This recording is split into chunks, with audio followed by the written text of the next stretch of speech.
My name is Olga Reyna. I come from Monterey County. I'm Salinas, but all our farm worker, I'm here representing all the farm worker communities, and we're here to support AB 1864 and to thank you for the bill, because it will make a lot of difference for our friends and our families that live there. It'll make it safer for them.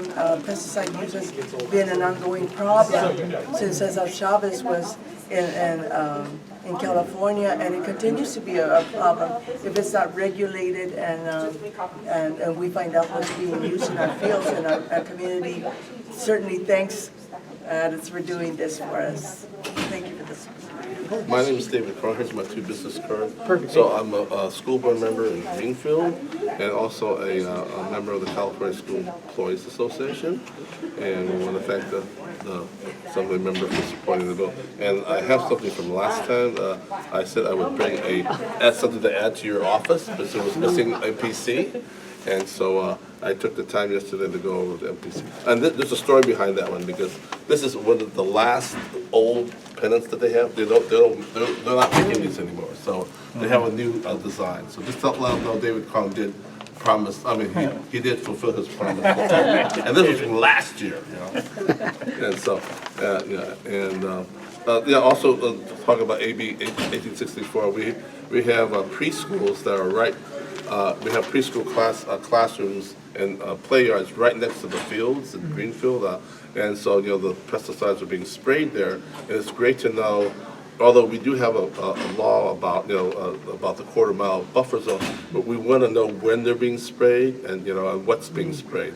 That's been lacking. This bill will help strengthen the enforcement, or at least the notification, to make the current bill, more effective. And also, this also now includes, the bill also includes, which it did not before, daycare centers and private schools. Right. Yeah. So and I'm Mark Weller. I work for California's Pesticide Reform, and we really want to thank Assemblymember Addis for co-authoring that bill, 1864. Yes. We know, obviously, she supports it, so we're very excited about that. We have some other bills and a couple other issues that we also want to talk about too, after we do the introductions. Go ahead. Yeah, so I'm Izzy Piara. I am a UCSC student, and I'm here to support the bill. I have some experience with pesticide reform and pesticide testing in Brazil, but I decided to focus in our local community, and so I'm here. So. Yeah, my name is Edwin. I'm a student at CSUMB. I'm here to thank you for supporting these bills on behalf of everyone who's descended from farm working families. My parents worked in the fields, they dealt with this. I still live within these communities, so I'm still exposed to them. And I really appreciate them taking steps to address this issue. My name is Pedro Enriquez. I work for Community Water Center. So we're a nonprofit that's committed to making sure people have safe, clean, and affordable drinking water. So I'm here today because we work alongside the same communities that have contaminated water, but then they're also near fields. So a lot of them are exposed to not only what they drink, but also what's in the air. And unfortunately, a lot of these communities are low-income, hardworking folks, and to me, it seems like an injustice for them to be, working to feed us, and then we're not able to give them the most basic necessities that humans need to live a dignified life, and very structurally too. So. Thank you for supporting these bills, and we hope we can get some reform to give these people, a fair shot here in California.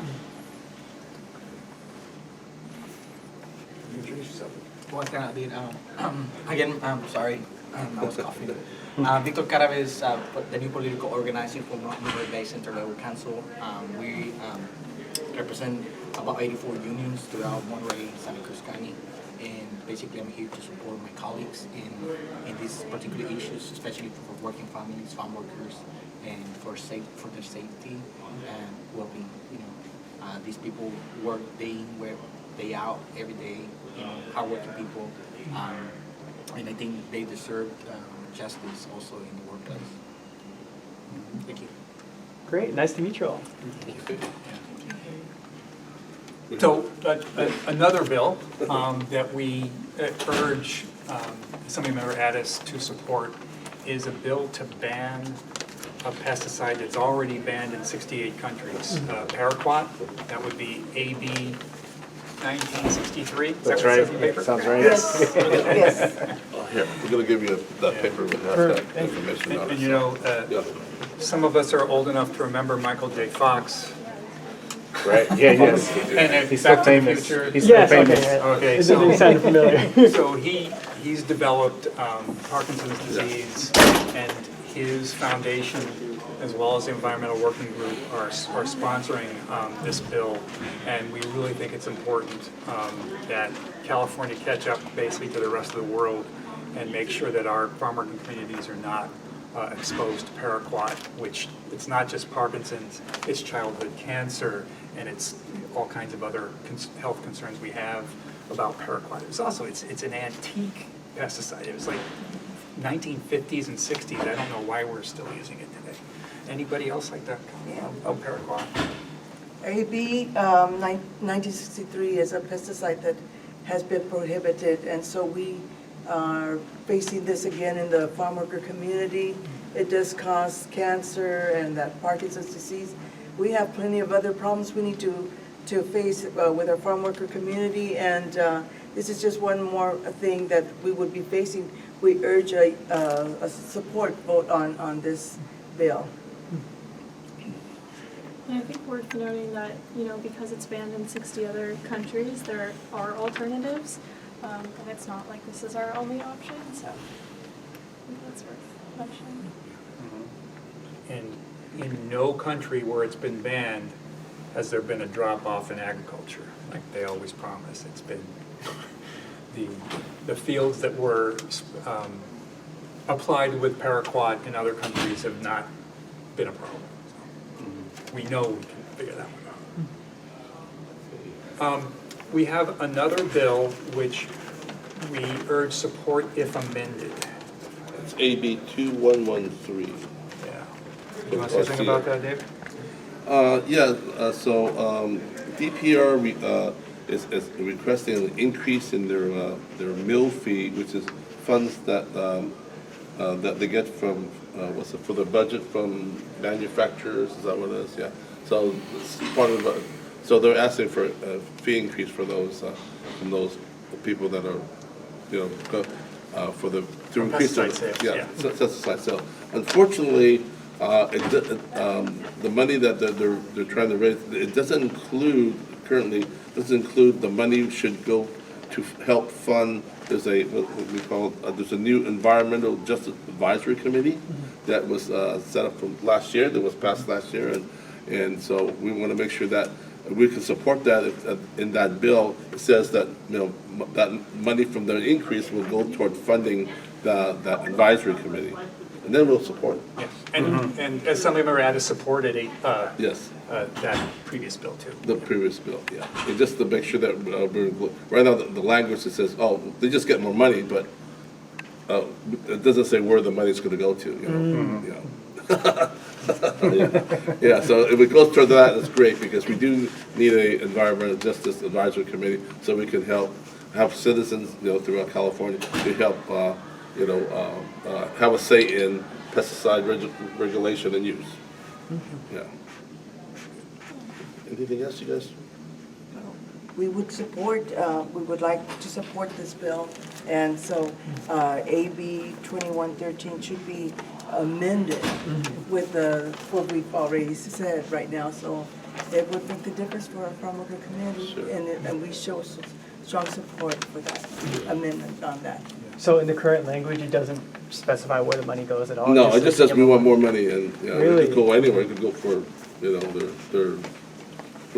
annual their annual Christmas luncheon. Who knows where the money? It's not really spelled out. So if they get it spelled out, the money will help fund or fully fund. That's even better. Fully fund the advisory committee, because right now that's one of the hang-ups. They did pass we did pass the bill last year, but they said, it's going to take a while to get the committee going, because we don't have money for it. And now that they're raising money for this is what they said last year. Oh, if we raise the money, then we can move forward. So we want to make sure we are included in this. Yeah. All right. And we appreciate you. I don't know if there are any other issues, but I'm going to ask if Assemblymember Addis has some bills that she's trying to sponsor that you might be able to help promote or, be more aware of. I mean, we currently have 2 agriculture-related bills. That's going to be AB 1833 and AB 1861. Okay. The first one is to help California farmers who in the mushroom business Okay. to create a California-grown designation specifically for them, because we've been seeing that. Like a marketing thing, or? Yes, because Okay. mushrooms are unique because they can be grown in mobile platforms, I guess. And then they're just, a majority of their process is grown overseas where there's less regulation. It's Oh, just I a lot see. cheaper. And then as long as they're harvested in the United States, they can be labeled as a product of the United States, Got it. which completely goes around the Californian farmer who does the entire process in California, Right. where they're facing higher regulations and increased Sure. costs. Okay. So hopefully this bill will help them get more recognition in the marketplace and also help consumers be more aware of where their food is coming from. Okay. And then we also have AB 1861, which extends the sunset date for the Pierce's disease and glassy wing sharpshooter control board. Okay. Pierce's disease is a disease that affects vineyards, Right. destroys the vines, Yeah. and then it's spread by the glassy wing sharpshooter, which Right. is an invasive species. Right. Yeah, we have a lot of vineyards in Monterey County, and even some in Santa Cruz County. Yeah, I'm sure you want to expand those protections for them. And we do have 2 very serious concerns that we're hoping Assemblymember Addis can follow up on. They're not bills, but they have to do with policies at the Department of Pesticide Regulation. So we urge Assemblymember Addis to contact the Department of Pesticide Regulation, Director Julie Henderson, possible, about these 2 issues. One issue has to do with a pesticide that's actually banned in 34 countries, and it's a carcinogen. It's called 1,3-D. 3D. And in 2022, the Office of Environmental Health Hazard Assessment, that's just in the building a few blocks away, right, set a lifetime cancer risk standard, basically a lifetime cancer risk warning for how much exposure human beings can take to 1,3-D. And what we're really, well, we're more than angry about this. We can't even believe it.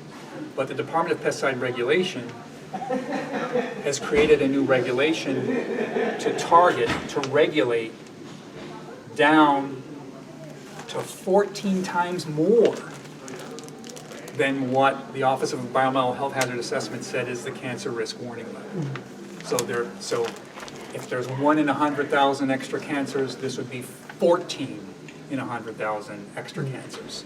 That's what the Department of Pesticide Regulation is doing. We can't understand how they would completely ignore the science of, a department in their own building. But we would like the Assembly member to contact and say, hey, we've heard that the department is setting this standard, and it's environmental injustice. I mean, the people who are exposed to 1,3-D are farm working communities, and those are largely Latino and Indigenous. And it's a disproportionate harm, and it's the creation of a separate and unequal cancer risk standard. This is not something that should be happening in 2024. We're more than frustrated. Yes. So That's not the way to regulate pesticides. We're raising the acceptable levels. Unbelievable. And is that included in this handout too? Yes, it is. Perfect. That's on the Flip back side. side. It's on the back side. Yeah. Great, thank you. Top. I'll give And you then, an extra one if you need one. yeah. Yes, please, actually. Yeah, give me an extra one. We got plenty Thank of those. And then one more, right? Yeah, and the second one is about the first in the world pesticide notification system that the state is promising. It's supposed to be this year, it's looking more like next year, okay, but we want to be really excited about it. There are 2 major problems with it. Does anybody want to talk about those? Yeah, I can speak about the first and what I think is the main problem, which is doesn't include the exact location of the application. How are we supposed to protect ourselves from the fire if we don't even know where it is? Right. So we really want this system to be to the benefit of the community by providing the information that's actually useful for us to protect ourselves. Almost. Yeah, I mean, the difference between an application behind our house versus one a mile away, Yes. That's a big difference. that's a big difference. So we would take different precautions. With the system they're proposing, we won't know the difference. So what is the current, is it just saying like, oh, yeah, it's being Saying sprayed in this jar? somewhere in this square mile box, 1,3-D will be applied tomorrow. Somewhere. Very But we don't know where. Okay. Very general, doesn't, It's specific. It's just more secrecy. We don't understand. It's a notification system. Why is it secret? Yeah, and I believe some of that, they already are, when they send that information, they're supposed to be doing this ahead of time, so there should be plenty of time to notify the public. Yeah, notification. Because they have to send, what's it, to the ag commissioner, right? That says, we're gonna spray, we're gonna spray this pesticide, it's labeled, this pesticide on the corner of A and B Street or something. But we don't get that information until way after it's, even done, if that. And we should be able to get that information ahead of that, so people can take precautions, they can take a vacation, or at least stay away from the area, or at least, that kind of stuff. Simple, so it's not any more, I don't think it's any more paperwork or anything that anybody has to do. It's just a notification. It's just hey, this is gonna happen on this date, here's the notice or something. I think that's pretty common sense. Yeah. So under the current system, do you only get a notification after it's been sprayed? Or? Sometimes. Well, so currently, there's no notification. We There's don't no get any notification. warning beforehand. Yeah. Today. Only the commissioner knows about it. And we are excited about the possibility of getting an early Notification. warning. Now, one of the reasons is the state does not do a good job in protecting us from pesticides, so we at least want a heads up. There are 133 pesticides that are banned or not approved in the European Union that are used in California. Yeah, and a high percentage in the area that Assemblymember Addis represents as well. So, and then there's a second piece, which is a little bit connected to the first, and that is, this has been a many years long process. And early on, the department said, look, this will be pesticide notification 1.0. There will be other revisions. The problem is, in this regulation, there's no room for revisions. It says all they're going to do is after 3 years, they'll have their staff write a review. And if it's Of what? if it's a first in the world system, there are bound to be some problems or some issues, so we need a mechanism to fix it along the way. Yeah. Okay. So we're calling for an annual review committee. Yeah. That only makes sense, that can, To help improve the system, yeah, right. Yeah. It's just like you built a car and you shove it out, and it says, it's done. Yeah. I said, well, what if you have a problem with the steering, when you have a problem with the brakes or something, and no revisions? Good luck.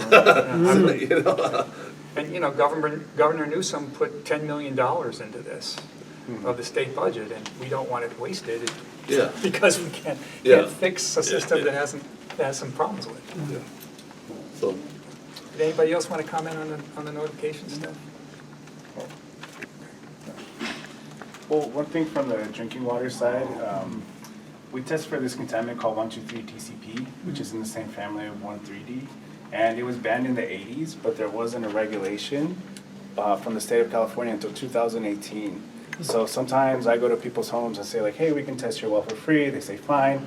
We do, it comes back with 1,2,3-TCP. And we have to tell them that every single time they've been taking a hot shower, they've been exposing themselves to a carcinogen. And it's no surprise because it gets in through your body through the steam. Yeah. And we're looking for like 0.005 of 1 part per billion of this thing that was banned over 40 years ago. So, and unfortunately, a lot of them say like, well, yeah, I've had cancer twice. We'll have to go to Stanford next week. So banning these pesticides isn't just for the immediate needs of the health of the people now. There's unseen consequences because, maybe we think they just dissipate and go away because we can't see them, smell them, or taste them, but we don't know what the lasting effects in the environment are going to be.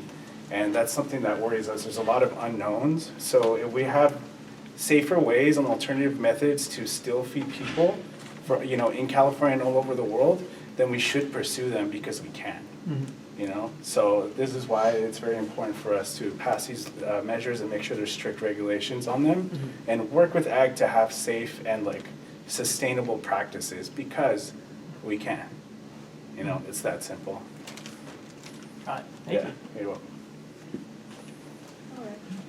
Thank you. Thank you for your time. Of course.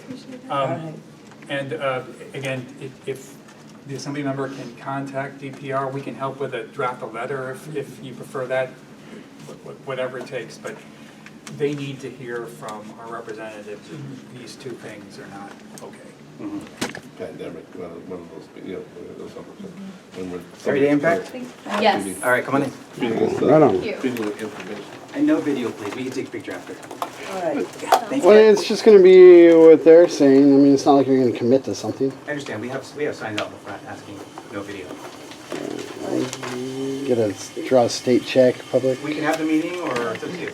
Thanks for coming in. Well, thank you for your time. We just missed Senator's letter. Did you see him out in the hall? Yeah, he was on his way, they'll take Yeah, away, he's outta here, yeah. Yeah, engagement. first of all, thank you so much for the Yeah, time. thank you. You know, Victor Carab is a political organizer with Monterey Basin Labor Council, AFL-CIO.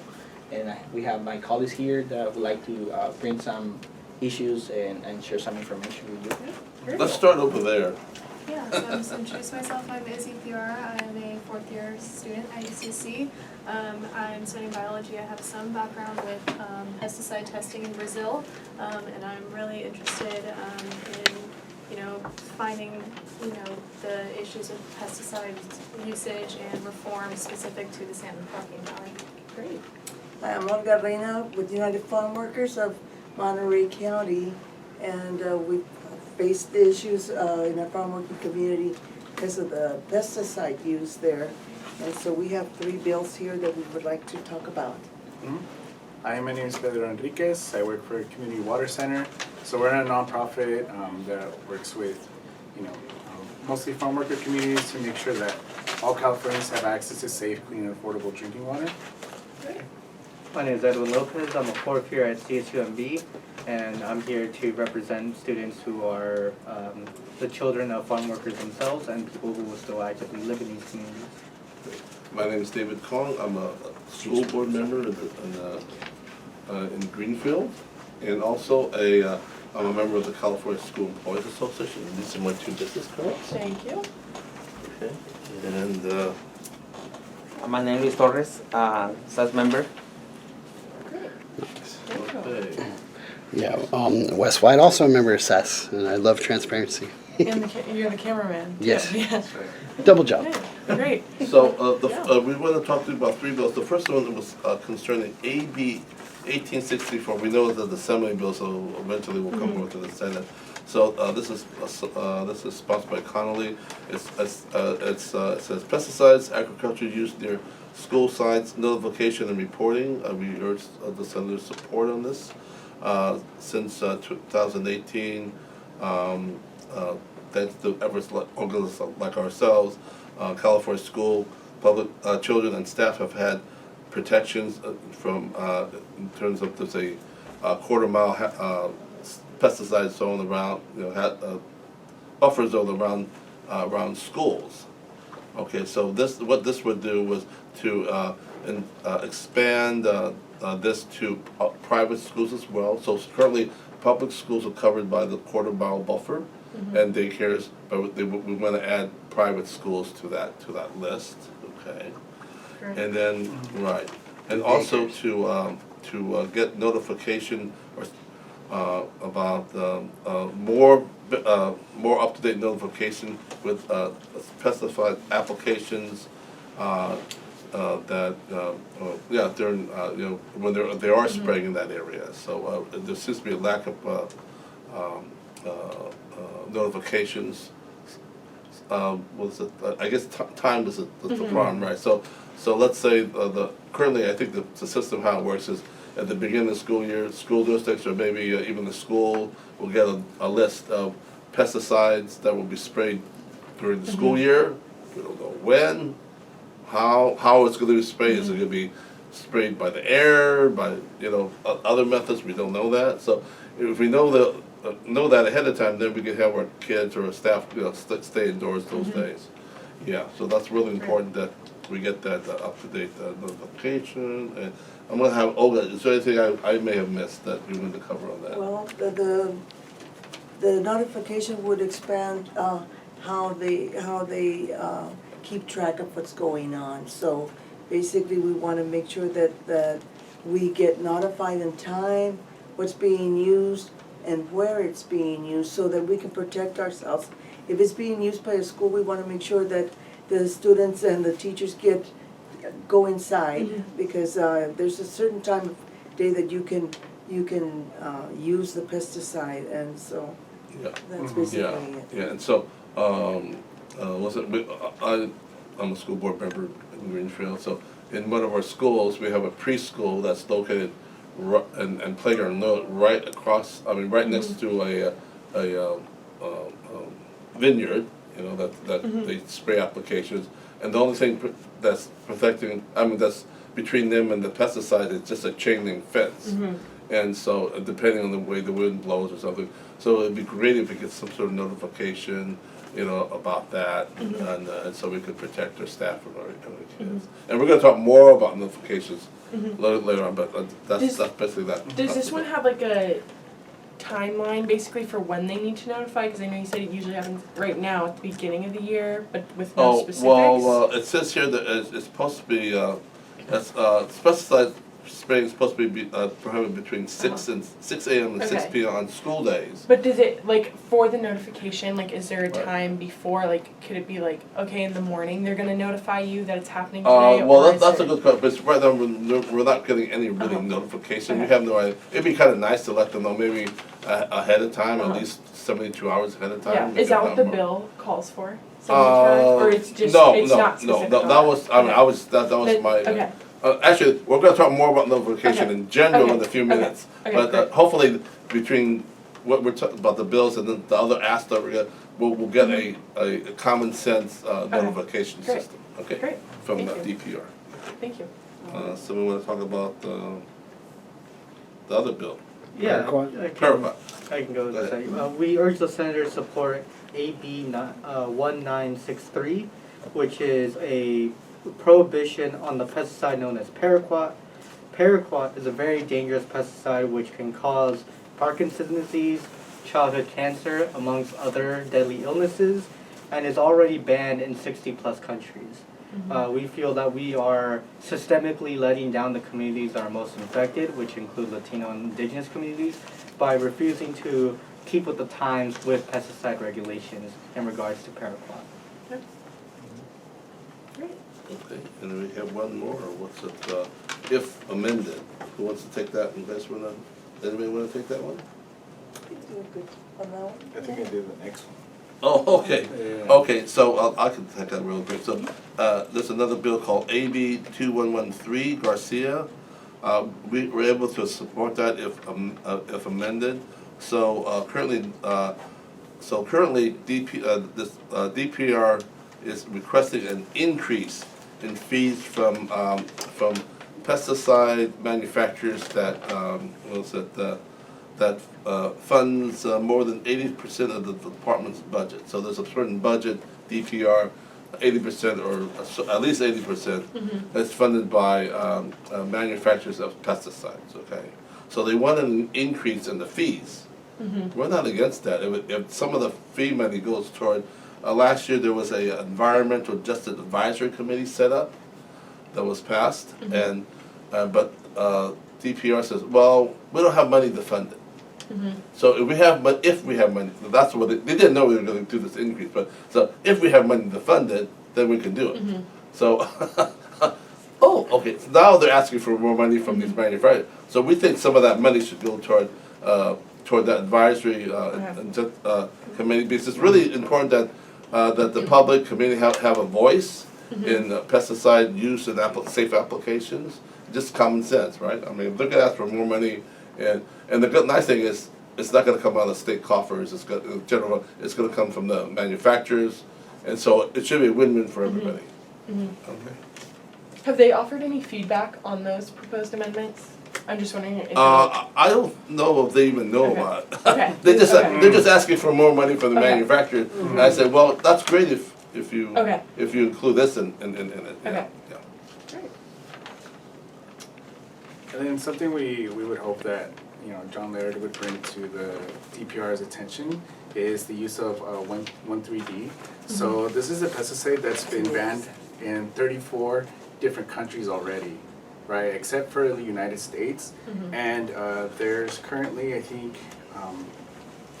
there's air monitoring sites in California, and ever since they started monitoring in 2011, each one of them has been over the limit for what is considered safe with this pesticide. And this is concerning because in my work, we work with this pesticide that was banned in the 80s. It's called 1,2,3-TCP.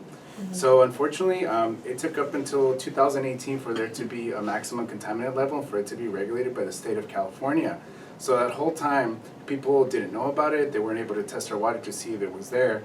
And this one particularly is dangerous because it can get into your body when you take hot showers. So I've had the experience, unfortunately, to go to people's homes, test their wells, find out that they have 1,2,3-TCP, and they tell me, I love to take hot showers. I've been taking hot showers for 20, 30 years, and I've had cancer twice. We have communities where people in their neighborhood say, this neighbor died of cancer, this one had this kind of cancer, and they've all pointed to it.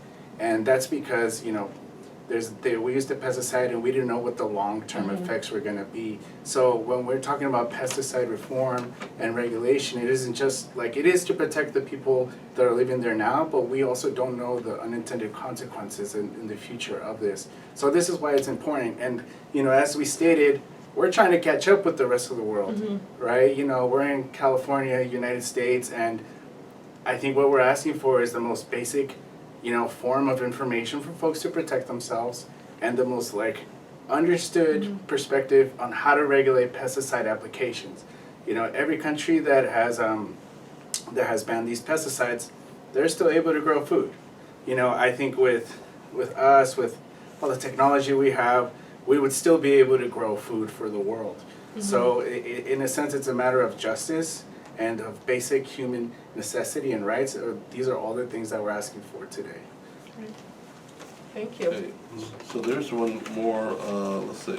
So this is not a bill, we're just asking maybe the Senator also to follow up with DPR in terms of the notification system they say they're gonna set up. So after many years of concern or pressure from our organizations, DPR has finally said, yes, we're gonna have a notification system. We're not exactly sure when that's gonna be done, but we're gonna do it, right?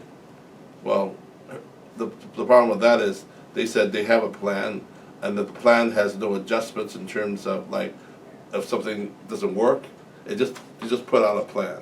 So, and that's it. We're gonna put out a plan, and that's it. And so, it's like building a car. You build a car, and so you can't test drive it, we're just gonna give it to you. So what if the brakes don't work? Maybe your steering doesn't work. There should be a mechanism for an annual review at least, or a review, a regular review to fix whatever's not working, so make it work. And also, the notification system doesn't tell you where.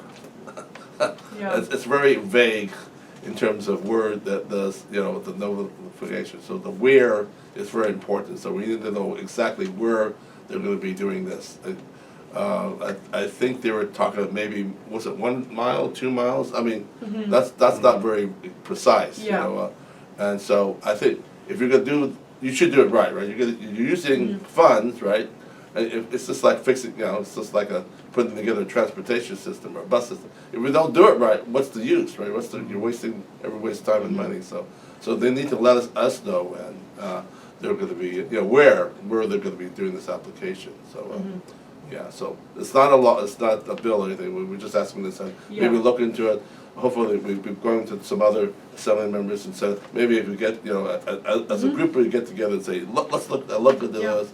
And please, just we want to make, if if the state's gonna put something out, a DPR, let's make it workable, you know, and also answerable to a, hopefully, if they can fund the Environmental Justice Advisory Committee, yes, which we took many years to get that through, and then they said, oh, well, that's great, we don't have any money for it, to fund it. No. Yeah. But we're gonna ask for more money from the manufacturers to fund DPR, so. Okay, is there anything else I may have left that you wanna, anybody wanna jump in or anything? I think we kinda covered most of I think we everything. covered it pretty much. We're just here to show that we're standing behind the farm workers community, and our state can do something for us, and we thank you for your time. Yes, we also wanna thank the senator for his past support of many of the other bills that we, came to talk to him about, and is there anything the Senate is working right now? I know I came a couple of days ago, but that had to do with education. So is there any agricultural bills that we can help support or get know more about? We're working on a couple organics bills, but it's more like technical changes. So one is just to align like the organics process on the statewide level with the national, like some national updates. So there's a couple like that. If you're interested in that, I could forward it to you. Okay. But yeah, well, you have my card. yeah, so I could forward info on that bill to you because our other staffer, Tammy, she staffs the other one. So just to make you guys aware of stuff like that. But I appreciate you all coming in, making us aware of this. And we've got a picture with you before. Yeah, of course, yeah. Maybe